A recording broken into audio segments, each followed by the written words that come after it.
Welcome to DIY for Homeowners by Mother-Daughter Projects. I'm Steph. I'm Vicki, and today we're solving a problem with a tool that we have never used before. There's a cabinet in the office that I really like because it's good just to store boxes and cables and stuff in, but it was stationary and I really want it on a wheel. So a couple days ago we went and bought some casters from Home Depot and I went to put them on and they didn't fit. They got about halfway in and then they were stuck. They were stuck. So what we determined had happened was, even though they looked like they were the same size, we realized that IKEA uses metric measurements and the casters were SAE. They're using American measurements and the two don't work together. So I realized that we had this tap and die set from Home Depot for this quarter of perspective, and I thought, oh, let's see if we can adjust those casters to make them fit. Here you can see the stuck caster in the cabinet, and we had to remove it with 2 wrenches. We were able to remove the caster and then the other part actually came out too. So we removed those and we were able to put it back in right here just with a husky socket. And then we're back to square one, so we're ready to get started on adjusting the caster. So Mom, why don't you explain what this does and how we fix this caster? Okay, well, let's get it opened up here. One thing that I do like about this is it's got latches here and latches here. It keeps it really secure. And inside, so at the top here are taps, and taps are what are used to create inside threads. And these are the dies, and these create threads on the outside. Like if you're trying to make a customized bolt, you would use these. So what we want to do is to make this the same thread count as this. So the first step is to find out what this is, what this measurement is. And you do that with a pitch gauge, and there's an SAE and there's a metric. And we know we want to use the metric, so we just get that one. And let's see what is going to fit. So let's try this one right here. That looks like it's might be large enough. And that doesn't quite match up. Now let's try the next one smaller. See if that works. Okay, and that one is a perfect fit. Okay, now that we know what the thread count is, we are going to go up here and we're going to look for an M, which is metric. So these are M's, and we need to find one that has 125. So this one is M125. So we are going to use this die. So this goes right in here. Turn this over, put the die in,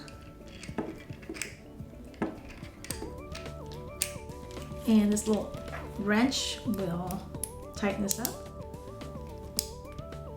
and then you're ready to go. Here we're cutting the new threads on the caster, and the die is threaded onto the top of the caster, and once you get it started, you add a little bit of oil, and that helps to lubricate it. And you're going to turn a complete turn and then back it up and keep doing that until you get all the way to the end. Now this was a little tricky because of that caster kept moving and that Steph is holding it while I'm doing that. So we didn't get all the way down to the bottom, but it still worked.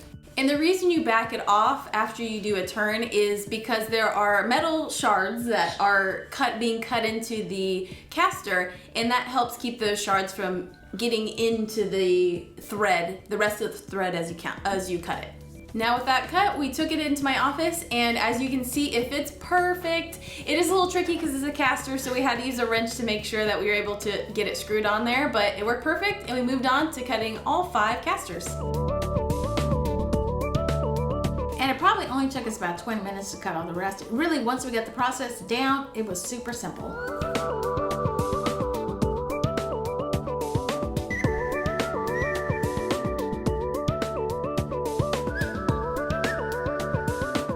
Now we turn the cabinet right side up and it works. I filled it up with our boxes and cables and all those things, and it still rolls perfectly. It rolls on my carpet or my hardwood floor, so this is exactly what we wanted. Now, if you're wondering how you'd use the taps, we actually have a perfect application for this. A couple years ago, I had the need to, this is actually a slider for my camera, just a little slider, and it didn't have a hole in the middle, and I needed a hole here with a thread count that would fit my camera, the mounting plate for my tripod. And so a friend of mine actually did this for me, but what he did is he basically put inner threads in here, and we found out that he actually used the 20 gauge tap right here. And you would do the same process. The screw that goes in here, he basically just used the gauge to figure out what the count was on that, and it ended up being a 20. So this is actually a great use for tech equipment. A lot of them use the 20 thread count screws. So if you have a need to customize some tech equipment, this tool set would actually work really well for that.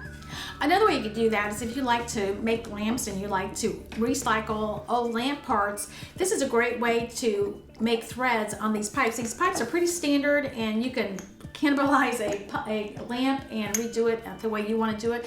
And this is a 27, and I could actually make threads all the way down this pipe. We are just learning how to use this, and of course we've gone to the internet to find some videos, and we did find one from Leah from CJ Drill, and she showed how to use this, the die set, to repair threads in a bolt. Obviously this bolt was expensive, and she didn't want to just toss it, so she was able to rethread it and make it work. So we'll put a link to that in the description. So if you have any more questions about this, let us know in the comments. If you are familiar with the tap and die set and you have some wisdom to share, let us know in the comments as well. Because like we said, we're still learning and figuring out how it all works and different fun applications for it. If you want to support us, all you need to do is watch more videos. There'll be 2 at the end of this video that we think you might be interested in. So thanks for joining us, and we'll see you next time. Bye. So we'll probably be showing more in future videos. That's Mac. Okay, Mac. Hey, you're okay. Oh gosh. Hey, you need some love. Camera.